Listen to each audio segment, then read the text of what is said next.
महाकुंभ में इतना बड़ा हादसा हो गया और भारतीय जनता पार्टी नेता यह दावा कर रहे हैं कि सनातन पर हमला हुआ है। यह विपक्ष के नेता सनातनी सोच पर हमला कर रहे हैं। मैं बीजेपी से पूछना चाहता हूं कि वो किस तरह के सनातन की बात कर रहे हैं, जिसमें जवाबदेही ना हो, जिसमें सारा दोष विपक्ष पर मढ़ दिया जाए, जिसमें आप अपने ही बयान से पलट जाएं। मुख्यमंत्री आदित्यनाथ जो बयान दे रहे हैं वो अपने ही बयानों से पलट रहे हैं और उन्होंने विपक्ष पर ठीकरा फोड़ना शुरू कर दिया है। अखिलेश यादव उन्हें बुरी तरह से एक्सपोज कर रहे हैं। दोस्तों, मैं चर्चा करूंगा इन तमाम मुद्दों की और मैं आपको यह भी बतलाने वाला हूं कि स्वामी अविमुक्तेश्वरानंद के बाद अब स्वामी निश्चलानंद सरस्वती ने भी भारतीय जनता पार्टी पर करारा प्रहार किया है, धर्म पर कब्जा करने को लेकर। इंतजार कीजिएगा, मगर सबसे पहले मथुरा की सांसद हेमा मालिनी, निहायत ही शर्मनाक बयान। ये वो अभिनेत्री हैं जिन्हें हमने सिराखों पर रखा। ये एक जमाने में मेरी फेवरेट हुआ करती थी, मगर देखिए क्या कह रही है महाकुंभ हादसे के बारे में। ये हादसे वाले दिन मौजूद थी, शाही डुबकी ली थी इन्होंने रामदेव के साथ, एक विवादास्पद उद्योगपति के साथ जिसका एक आपराधिक इतिहास था। मगर देखिए और सुनिए क्या कह रही हैं कि एक छोटा सा हादसा था, बढ़ा चढ़ा के पेश किया गया है। क्या आप सांसद हेमा मालिनी के इस बयान से इत्तेफाक रखते हैं? सुनिए उनका शर्मनाक बयान और इंतजार कीजिए, क्योंकि शर्म की यह कहानी बदस्तूर आगे भी जारी रहेगी। मुख्यमंत्री आदित्यनाथ, रविशंकर प्रसाद और भाजपा के नेताओं के शर्मिंदा करने वाले बयान सुनिए हेमा मालिनी। अगर एक मिनट के लिए मान भी लें कि सिर्फ 30 लोग ही मारे गए, जो हकीकत नहीं है। आप जानते हैं लोगों ने 100, 150, 200 लाशों की बात की है। 1000, 1500 लोग लापता बताए जा रहे हैं। कितने लोगों की मौत हुई है उसको लेकर अंधकार बदस्तूर बना हुआ है। मगर एक दुर्घटना जिसमें कई लोग कुचल कर मारे जाते हैं, जिनके रिश्तेदार अभी भी जमीन पर उन्हें ढूंढ रहे हैं, उनके बारे में एक सांसद का ऐसा बयान, इतना शर्मिंदा करने वाला बयान। और सबसे बड़ी बात दोस्तों, एक टूल किट शुरू हो गया है आपकी स्क्रीन पर। रविशंकर प्रसाद, महाकुंभ में हुई घटना की जांच चल रही है। जांच से साजिश की बू आ रही है। जब पूरी जांच हो जाएगी तो घटना के पीछे जो लोग थे उन्हें शर्म से सिर झुकाना पड़ेगा। यानी कि अपनी जिम्मेदारी से बचने के लिए अब साजिश की बात की जा रही है। सबसे बड़ी बात, मुख्यमंत्री आदित्यनाथ अपने ही बयानों से पलट रहे हैं। याद कीजिएगा दोस्तों, मुख्यमंत्री आदित्यनाथ ने कहा था कि 40 करोड़ नहीं 100 करोड़ के लिए इंतजाम है। अब इसी बयान से वो पलट गए और वो हमला बोल रहे हैं अखिलेश यादव और मल्लिकार्जुन खड़गे पर। सबसे पहले दोस्तों, अखिलेश यादव ने यह ट्वीट साझा किया है जिसमें मुख्यमंत्री आदित्यनाथ ने 100 करोड़ का दावा किया था। मुख्यमंत्री आदित्यनाथ इसी बयान से पलट गए और यहां पर अखिलेश यादव कह रहे हैं दावे हैं, दावों का क्या, सुनिए। हम लोग ये मान के चलते हैं कि प्रयागराज के इस 45 दिन के आयोजन में 13 जनवरी से 26 फरवरी तक आयोजन होगा महाकुंभ का, इस पूरे आयोजन में 40 करोड़ श्रद्धालु आएंगे, लेकिन तैयारी हमारी होगी 100 करोड़ श्रद्धालुओं की व्यवस्था के लिए। हम लोग ये मान चल के चलते हैं कि 29 जनवरी को मौनी अमावस्या के दिन जो मुख्य मुहूर्त होगा, उस दिन वहां पर प्रयागराज में मेरा यह मानना है कि 6 करोड़ श्रद्धालु एक दिन में स्नान करेंगे, लेकिन तैयारी हम करेंगे 10 करोड़ की, पूरी तैयारी रहेगी। तो यहां पर साफ तौर पर 100 करोड़ का जिक्र किया गया है और अब क्या कह रहे हैं कि मैंने तो कभी 100 करोड़ की बात ही नहीं की। आप प्रदेश की जनता के सामने गलत बयानी क्यों कर रहे हैं? झूठ क्यों बोल रहे हैं? क्या मजबूरी है आपकी? 17 घंटे तक आपने मृतकों के वजूद को स्वीकार नहीं किया। अब तक ये देखिए 2 एफआईआर दर्ज की गई हैं जो लोग कुंभ के बारे में भ्रमित जानकारियां दे रहे हैं, मगर अब तक कौन जिम्मेदार है उन पर कोई एफआईआर नहीं, किसी को जवाबदेह नहीं बनाया गया। इतने दिन गुजर गए, 5 पुलिस अधिकारी थे जिनके बारे में दैनिक भास्कर कह रहा था कि ये लोग जिम्मेदार हैं, उन पर कोई एक्शन नहीं हुआ है। क्यों, मैं समझना चाहता हूं। और इस तरह के एफआईआर दर्ज किए जा रहे हैं। सबसे पहले खुद सुनिए, मुख्यमंत्री आदित्यनाथ ने 100 करोड़ की बात खुद कही थी। समाजवादी पार्टी ने उनके दोनों बयानों को आमने सामने रखकर उनकी पोल खोली है। समाजवादी पार्टी के अध्यक्ष का यह वक्तव्य भी कि सरकार ने 100 करोड़ की घोषणा की थी, मुझे लगता है कि उनको बयान थोड़ा पढ़ना चाहिए। ये लोग 12 बजे सो करके उठने वाले लोग हैं। हम लोग ये मान के चलते हैं कि प्रयागराज के इस 45 दिन के आयोजन में 13 जनवरी से 26 फरवरी तक आयोजन होगा महाकुंभ का, इस पूरे आयोजन में 40 करोड़ श्रद्धालु आएंगे, लेकिन तैयारी हमारी होगी 100 करोड़ श्रद्धालुओं की व्यवस्था के लिए।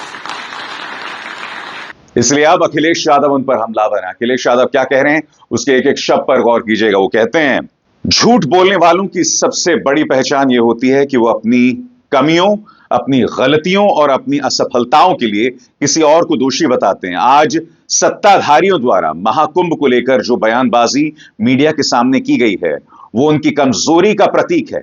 भाजपा सरकार में लोगों के बीच अपने को झूठ का कुलपति साबित करने की होड़ लगी है। इंजन और डिब्बों के बाद अब तो पहिए भी टकरा रहे हैं। ये बड़े बड़े दावे तो करते हैं, पर वो दावे आखिर में झूठे साबित होते हैं।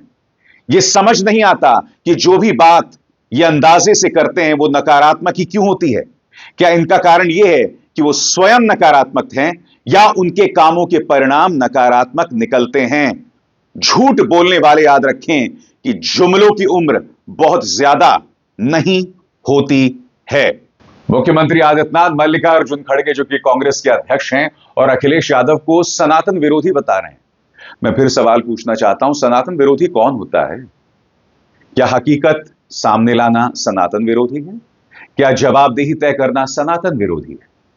क्या अपना जो दोष है, अपनी जो कमियां हैं, दूसरों पर मढ़ देना, वो सनातन विरोधी? सुनिए क्या कह रहे हैं मुख्यमंत्री आदित्यनाथ।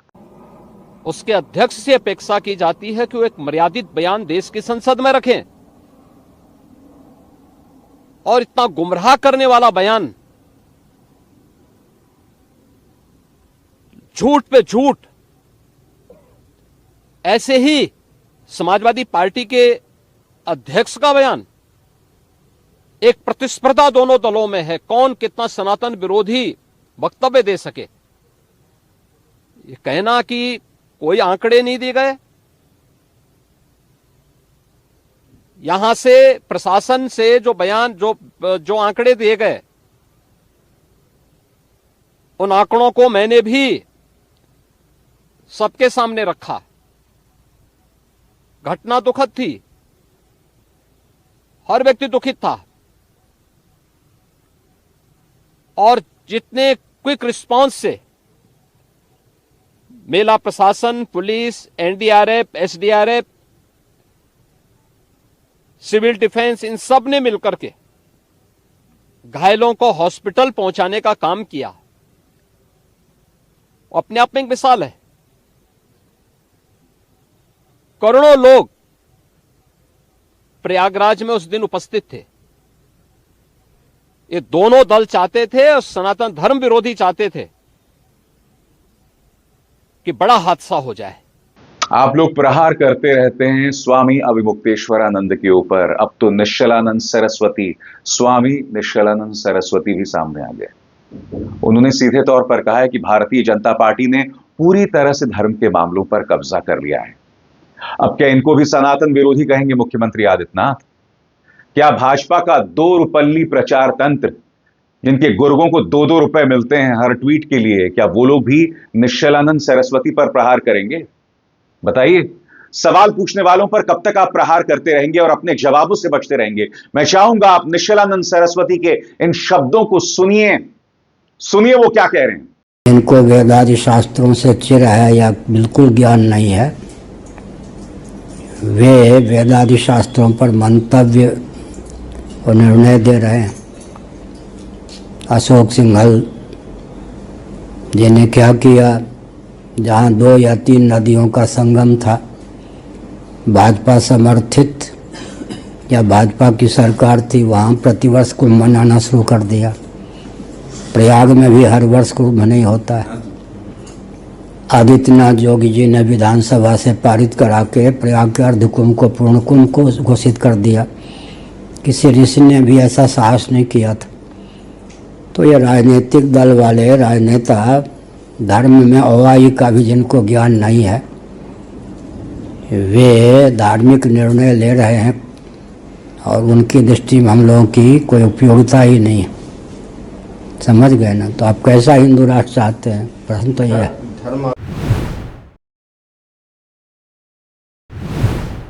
आजम खां भले ही मुसलमान था, दूसरे संप्रदाय का था, सपा सरकार थी, तो सपा सरकार ने आजम खां को पर्यटन मंत्री होने के कारण से मेला प्रभारी बना दिया। तो है मुसलमान होते हुए भी महात्माओं के पास जाता था और उनसे समस्याएं पूछता था। एक दिन उसको क्या हुआ कि महात्माओं ने घेर लिया और महात्माओं ने कहा कि भाई तुम्हारे कारण से बहुत अव्यवस्थाएं हो रही हैं, मेला की व्यवस्थाएं ठीक नहीं हो रही हैं। तो महात्मा गुस्सा में आ गए और गुस्सा में आने के कारण से वो मुसलमान होते हुए उसने अपनी टोपी महात्माओं के सामने उतार दी और कहा महाराज हाँ हमारी गलती है और हम गलती ठीक करेंगे, आप चाहे हमें जूते मार लो। तो आप ये समझ लीजिए एक मुसलमान होकर के ये संतों के पास ऐसे आ सकता है, तो भैया ये सरकार हमारी थी, हमारी है, हिंदुओं की सरकार है, तो एक कोई मेला प्रभारी होना चाहिए था। ये इस बार मुझे लगता है कोई बड़ी चूक हुई है। आज एक व्यक्ति जो धर्म के नाम पर नफरत करता है, यति नरसिंहानंद सरस्वती, वो भी जवाबदेही की बात कर रहा है। तो आप जवाबदेही से क्यों बच रहे हैं? यति नरसिंहानंद सरस्वती ने खून से खत लिखा है कि इतना बड़ा नरसंहार हो गया, इंसाफ चाहिए। अरे जब ये नफरती आदमी इंसाफ की बात कर रहा है तो आप इंसाफ से पीछे क्यों बच रहे हैं? पत्रकार सचिन गुप्ता ने उनके बयान को पेश किया। उनका बयान मैं पेश नहीं करना चाहूंगा, मगर उन्होंने क्या कहा आपकी स्क्रीन पर। जूना अखाड़ा महामंडलेश्वर यति नरसिंहानंद सरस्वती ने महाकुंभ में अपने खून से पत्र लिखकर सीएम योगी को भेजा है। उन्होंने मौनी अमावस्या पर भगदड़ में हुई मौतों को अफसरों की लापरवाही और हिंदुओं का जनसंहार बताया है। इतनी बड़ी बात उन्होंने कर दी, हिंदुओं का जनसंहार।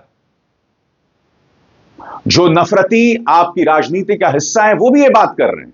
यति नरसिंहानंद सरस्वती भी इंसाफ की बात कर रहा है, मगर मुख्यमंत्री आदित्यनाथ दूसरों पर दोष बढ़ रहे हैं। मल्लिकार्जुन खड़गे ने भाजपा को फंसा दिया था ये कहकर कि हजारों लोग मारे गए हैं। फिर जब भाजपा ने बवाल किया था तो उन्होंने कहा था ठीक है, असली आंकड़ा जारी करो, सब चुप हो गए। क्या ये मल्लिकार्जुन खड़गे सनातन विरोधी? सुनिए उन्होंने क्या कहा था। आरंभ करने से पहले मैं महाकुंभ में दिवंगत लोगों को श्रद्धांजलि देता हूं, जिन्होंने आज हजारों की संख्या में वहां पर अपनी जान दी है कुंभ मेला। ये देखो, ये मेरा अंदाज। ये सर नहीं, ये गलत है तो आप बताइए सर। ये देखो, उसीलिए बोला ये गलत है, ये मेरा अंदाज है। अगर ये सच नहीं है तो आप बताइए क्या सच है। या फिर जब अखिलेश यादव बार बार आंकड़ों की बात कर रहे थे, मृतकों को के आंकड़े को सार्वजनिक करने की बात कर रहे थे, क्या वो सनातन विरोधी हैं? या फिर अखिलेश जब ये कह रहे थे कि भाई ये बजट के आंकड़े कोई मायने नहीं रखते हैं, पहले मृतकों के आंकड़े जारी करो ताकि इंसाफ मिल सके। भाई प्रशासन का क्या काम होता है एक त्रासदी की बात, कि भाई जब कोई त्रासदी हो जाए तो जवाबदेही तय की जाए, इंसाफ मिले। इंसाफ कब मिलेगा? जब पूरी तस्वीर सामने उभर कर आई। आपकी सुई अटकी हुई है 30 मृतकों पर। हेमा मालिनी जैसे सांसद ये कह रहे हैं कि साहब ये छोटी मोटी घटना है। ये लोग हमारी संवेदनाओं को इस तरह से कुचलना चाहते हैं, इसीलिए अखिलेश यादव मृतकों के आंकड़े को जारी करने की बात कर रहे हैं और इस बयान को सनातन विरोधी बताया जा रहा है। आप खुद बताइए दोस्तों कि यह बयान किस सूरत में सनातन विरोधी आपको सुनाई पड़ता है। सुनिए। जवाबदेही से क्यों बचा जाए, मैं आपसे सवाल पूछना चाहता हूं ना। भाई आपने गलती की है, सवाल पूछा जाएगा। आप जवाबदेही से बच नहीं सकते, सीधी सी बात है। सवाल होगा, डंके की चोट पे सवाल होगा। आप ना धमकाएं और ना बचें और ना साजिशों का रास्ता ढूंढें। अब तक मुख्यमंत्री आदित्यनाथ के मुंह से एक शब्द नहीं निकला है कि किस तरह से प्रयागराज के मुसलमानों ने बड़ी तादाद में लोगों की मदद की। मौलवी साहब जो है वो पानी बांट रहे थे, लोग इमाम बाड़ों में, दरगाहों में, मस्जिदों में लोगों को शरण दे रहे थे। एक शब्द नहीं कहा उन्होंने। यानी कि आप लगातार गाजी, हाजी, पाजी मुसलमानों के खिलाफ बयान देते रहते हैं, मगर मजाल है कि सांप्रदायिक सौहार्द की इस मिसाल पर आप एक शब्द कहें नहीं। आप राज्य के मुख्यमंत्री हैं भाई, आप राज्य के मुख्यमंत्री हैं। आपके मन में संवेदना होनी चाहिए, दर्द होना चाहिए, करुणा होनी चाहिए, मगर नहीं। 17-18 घंटे तक यह दर्द गायब रहा। जब आप पर दबाव बढ़ने लगा तब जाकर आपने बयान दिया, और अब भी एक भी पुलिसकर्मी पर कोई एक्शन नहीं हुआ है। उनकी लापरवाही दिखाई दे रही है तमाम तरफ, मगर नहीं, आप कोई एक्शन नहीं लेंगे, जो अपने आप में कितने बड़े दुर्भाग्य की बात है। और फिर आप ये कहते हैं कि अखिलेश और खड़गे सनातन विरोधी हैं। सवालों के जवाब आप नहीं देंगे और सनातन विरोधी ये हिपोक्रेसी, ये प्रपंच, ये दोहरे मापदंड आप लाते कहां से? क्योंकि देखिए, सवाल तो किया जाएगा और जवाब मांगा जाएगा। अभिसार शर्मा को दीजिए इजाजत। नमस्कार।